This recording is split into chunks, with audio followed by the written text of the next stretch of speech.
میں ایک ایسا مرد ہوں جس کو اللہ تعالیٰ نے سب کچھ دیا، مگر میں نے نہ اس کی نعمتوں کا شکر ادا کیا اور نہ اس کی نعمتوں کو سنبھال کے رکھا۔ میرا باپ بچپن میں ہی فوت ہو گیا تھا اور میری ماں نے مجھے بڑی محنت اور مشقت سے پڑھا لکھا کر اس قابل کیا کہ میں اپنے پیروں پر کھڑا ہو جاؤں۔ نوکری ملنے کے بعد جیسا کہ سب ماؤں کی آرزو ہوتی ہے کہ جلدی بیٹے کا گھر بسا دیں، ماں مجھے بھی بہت ساری لڑکیاں دکھانے لگی، مگر میں کیونکہ اپنے خاندان کا پہلا واحد فرد تھا جس کو نہ صرف ایک اچھی لڑکی ملی تھی بلکہ خوش شکل اور چرب زبان بھی تھی اور لوگوں کو متاثر کرنے کے فن سے بھی آشنا تھی۔ اس کے علاوہ مغرور ہونے کے باعث اپنے غریب رشتہ داروں کو میں منہ تک نہ لگاتا تھا۔ آخر ایک لڑکی کو دیکھ کر میں نے ہاں کر دی اور یوں میری شادی ہو گئی۔ اب اسے میری پسند کہیں یا نہ کہیں دیکھی والی تھی اور ایک اعلیٰ تعلیم یافتہ اور اعلیٰ خاندان سے تعلق رکھتی تھی۔ خوبصورت تو نہ تھی، بس قبول صورت تھی، لہٰذا جلد ہی وہ میری نظروں سے گر گئی، لیکن میری زیادتیوں کا اپنے گھر والوں سے تذکرہ نہ کرتی۔ جس طرح سے شادی سے پہلے میرے کام ماں کرتی تھی اس طرح اس نے سنبھال لیے۔ اب جو رویہ میرا ماں کے ساتھ لا تعلقی کا تھا وہی بیوی کے ساتھ رہا۔ نہ میں نے کبھی ماں کا خیال کیا تھا نہ بیوی کا۔ جب کبھی میں اپنے دوستوں کے گھر جاتا اور ان کا اپنے خاندان والوں کے ساتھ پیار محبت کا سلوک دیکھتا تو اپنے رویے کا فرق محسوس کرتا۔ حد سے زیادہ خود سر اور خود پسند تھا۔ جلدی بیوی نے میری طبیعت کا اندازہ کر لیا اور کبھی کبھی وہ مجھے احساس دلانے کے لیے دوسروں کی مثال دیتی تو چڑ جاتا۔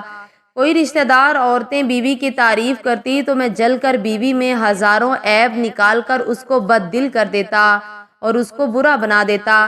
ابتدا میں تو میرا بڑا خیال کرتی، گھر کے اندر باہر کے تمام کام خوش اسلوبی سے ہو جاتے، بچے بھی جلدی جلدی ہوئے اور وہ میرے آرام کی خاطر الگ چھوٹے بچوں کو لے جا کر سوتی۔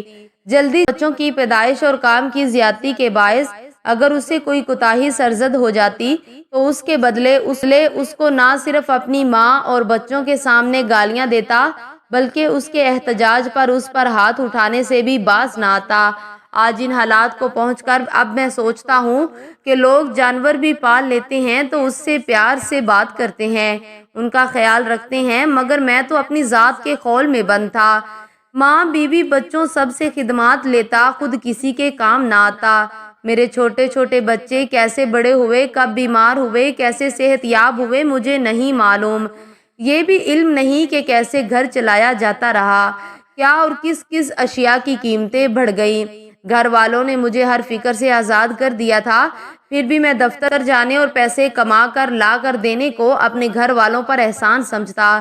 میں بیوی پر روپیہ خرچ کرنے کو فضول خرچی سمجھتا، اس کی بیماری کو وہم سمجھ کر نظر انداز کرتا، بلکہ اس کے علاج سے بھی بے خبر ہو جاتا۔ بڑھتی اور بیماری کے باعث اس نے اپنے کام بچوں میں تقسیم کرنا چاہے تو یہ بھی میں نے اس کی کام چوری تصور کی اور اسے سخت ملامت کرتا۔ وہ کہتی کہ میں مر جاؤں گی تو گھر کو کون سنبھالے گا؟ تو میرا جواب ہوتا کہ کل کی مر جاتی آج مر جاؤ، تمہارا پوچھنے والا کون ہے؟ جب بیوی بیمار ہوتی تو بجائے اس پر توجہ دینے کے دوسری شادی کے چکر میں گھر سے باہر رہتا۔ جب وہ مسلمان رہنے لگی تو میں نے دوسری شادی رچا لی۔ دوسری بیوی بہت چالاک تھی، اس نے گھر اور بچوں کے کاموں سے غفلت برتی، میرے ذاتی کام خود سنبھال لیے۔ اس طرح اس نے مجھے جورو کا غلام بنا لیا اور میں اس کے اثر میں آ کر بچوں تک کو بھول گیا۔ اس کی سزا قدرت نے مجھے اس طرح سے دی، جب میری دوسری بیوی کے ہاں ولادت ہوئی تو دوسری بیوی مر گئی۔ پہلی نے اگرچہ طلاق نہ لی تھی مگر اپنے میکے جا کر بیٹھی تھی۔